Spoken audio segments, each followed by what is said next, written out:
So what happens when a country tries to cram a century of progress into just a few decades? Today we're unpacking Iran's great gamble, this incredibly audacious top-down attempt to leap from an ancient society straight into a modern powerhouse. And the scale of this project, it was just staggering. We're not talking about a few new roads or buildings.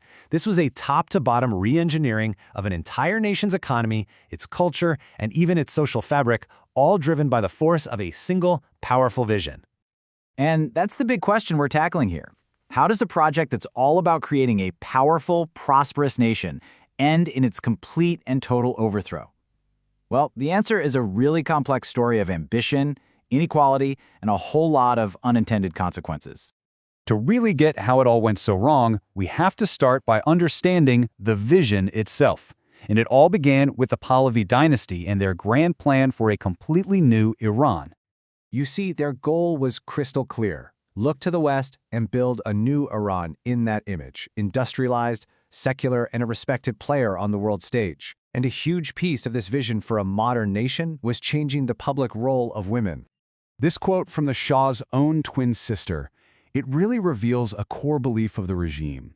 Reforming women's roles wasn't just some afterthought, it was absolutely central to the whole project.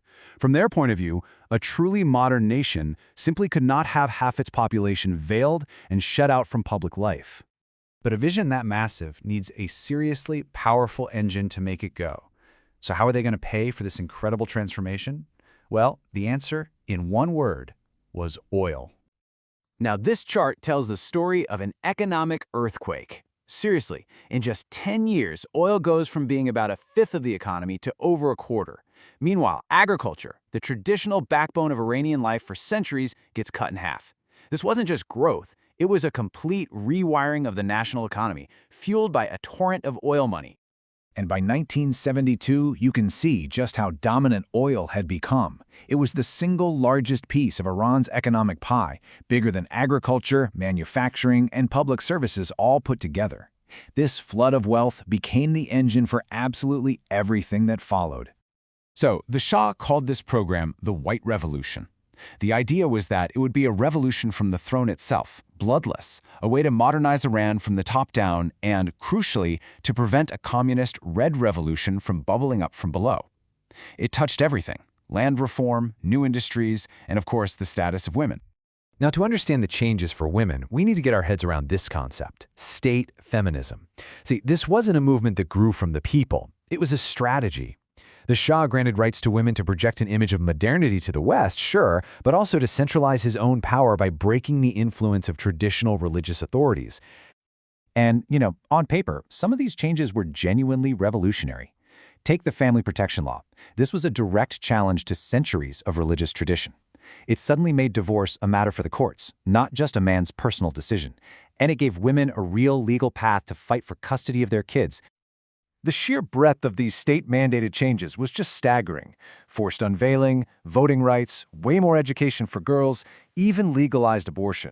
But look at that last point. All independent women's groups were rolled into a single, state-run organization. This really shows you the trade-off. Yes, there was progress, but it came at the cost of autonomy. Every right was a gift from the Shah, which only cemented his personal power. So this incredible pace of change was impressive, no doubt about it. But it was also creating deep, dangerous cracks in the very foundation of Iranian society. Because all this new prosperity, it was not being shared equally, not by a long shot. What does this number mean? 21%. That was the average income in rural Iran compared to the average income in the cities. Think about that. A farmer, on average, was earning less than a quarter of what a city dweller did. This wasn't just a gap, it was a chasm. This basically created two different Irans. In Tehran, you'd see modern buildings, new cars, Western fashions. But in the vast majority of the country's 60,000 villages, life was almost exactly the same as it had been for generations, lacking the most basic things like electricity or even clean drinking water. And get this, one of the White Revolution's signature policies, land reform, actually made the problem worse. It ended up displacing huge numbers of rural workers who then flooded into the cities looking for jobs. They arrived in these urban centers that looked modern on the surface but couldn't really provide for them, creating this growing angry class of people who felt left behind. And as all these social tensions were growing, there was no release valve. The Shah's secret police stamped out any and all political dissent. His entire claim to legitimacy, his whole reason for being in power, rested on the success of his modernization project. If enough people started to see that project as a failure, well, his rule had nothing else to stand on.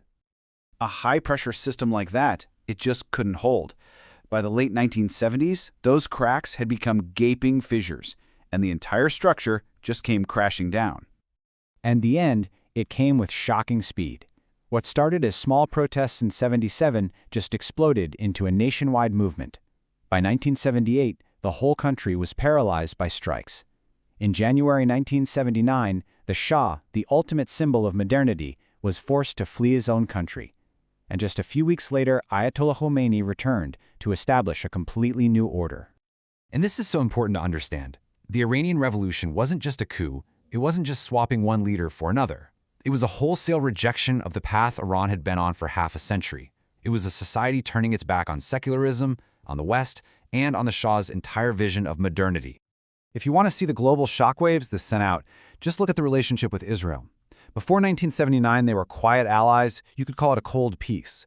Almost overnight, that flipped to a Cold War. The Shah's old partner became an existential threat, a shift that has defined politics in the Middle East ever since. So, in the end, Iran's great gamble failed.